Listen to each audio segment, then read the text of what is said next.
5 mistakes people make when selling their home.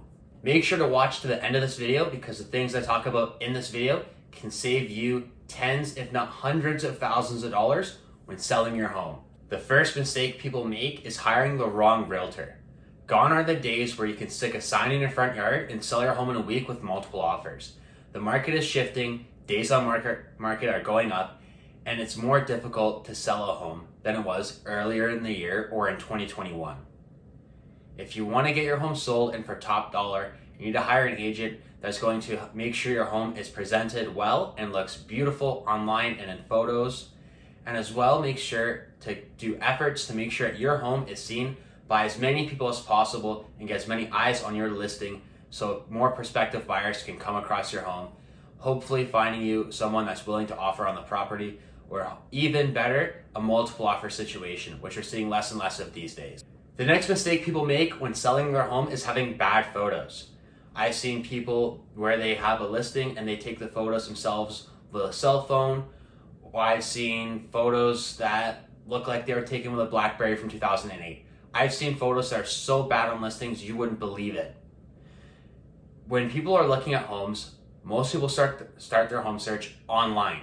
They're looking on Realtor.ca. They're looking on House Sigma. They're looking on all these different apps and websites that are showing the homes and their photos.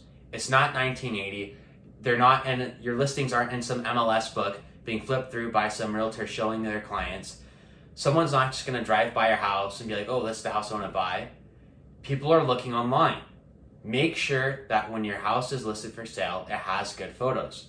Your agent should pay and cover in their commission to have good photos done for your home, as well as video. Not cleaning and decluttering your home. Sometimes this can be difficult when people are going through some hard times in life, or if the property's tenanted.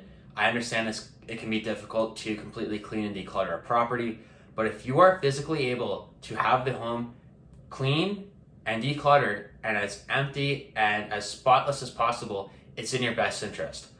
I've seen absolute messes inside of homes. I've been in homes where I've had a rat chase me. I've seen homes where there's a mountain of Amazon boxes on the center island of a $1.6 million home.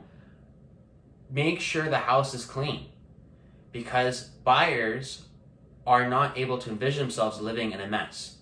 You don't want to walk into a house and it smells, or there's garbage piled up the walls, or even if there's just too much furniture and it makes the home look small and chaotic, and it just makes it hard to imagine putting your own furniture in there. If there's stuff that you're not taking with you to your next home, make sure to either give that away or throw it out. And if there's any kind of clutter or mess or anything, make sure to clean it. Before there's a showing, take a little cloth and wipe down the countertop and the sink and make sure everything looks clean. Make sure the toilet seat's down. A lot of different stuff when you're having showings and having the photos done of your home. The next mistake I see people making is listing their home too high. A lot of people and a lot of sellers do not exactly understand the real estate market and how it's changed so drastically over the last 6 to 8 months. A lot of people, they're selling their home and their neighbor or their friend sold their home for $1 million back in February, and they think that their home's worth $1 million. But in reality, their home's only worth $750,000. So they go and they list their home at $1 million, and they do price drop after price drop after price drop after price drop to finally be at what the home's worth. But after this point, the home is what a lot of agents will call a stigmatized listing.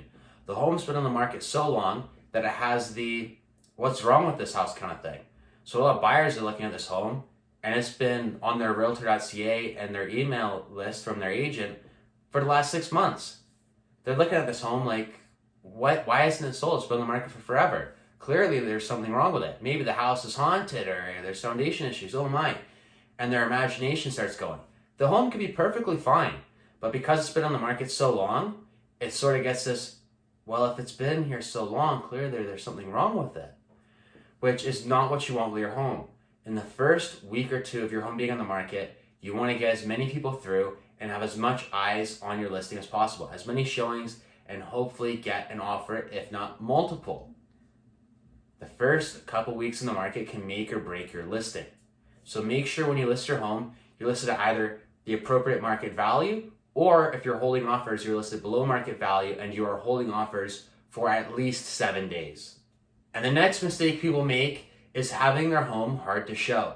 Sometimes if a property has a tenant living in it, it can be difficult because by law we are required to have a 24-hour notice for the tenant for all showings. So in that case, it's a little bit difficult. But if you are living in the home, make it as easy as possible to have showings at your home.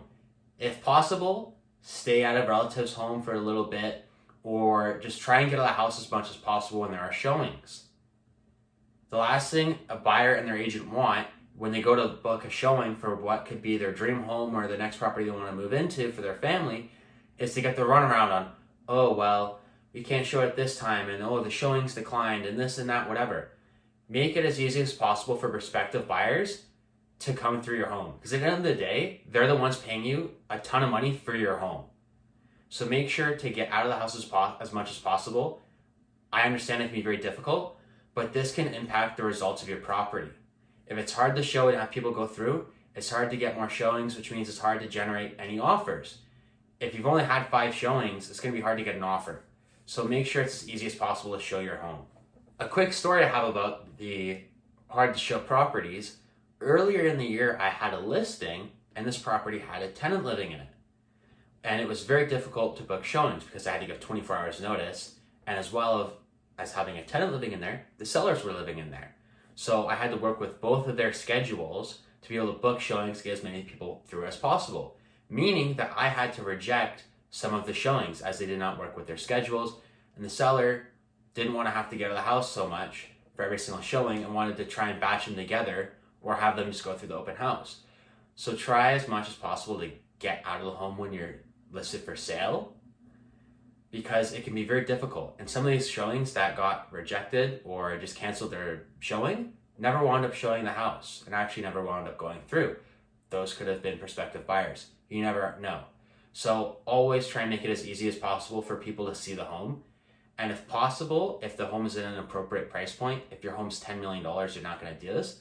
But if possible, have an open house. This can allow 10, 15, 20 people to go through the house in the course of a few hours, allowing for even more people to go through. And sometimes people that maybe wouldn't have booked a showing, maybe someone that lives in the neighborhood or someone driving by that might be interested or might know someone that's interested. So that's as well another great way to have more people go through your home. So there's the 5 mistakes people make when listing their home for sale.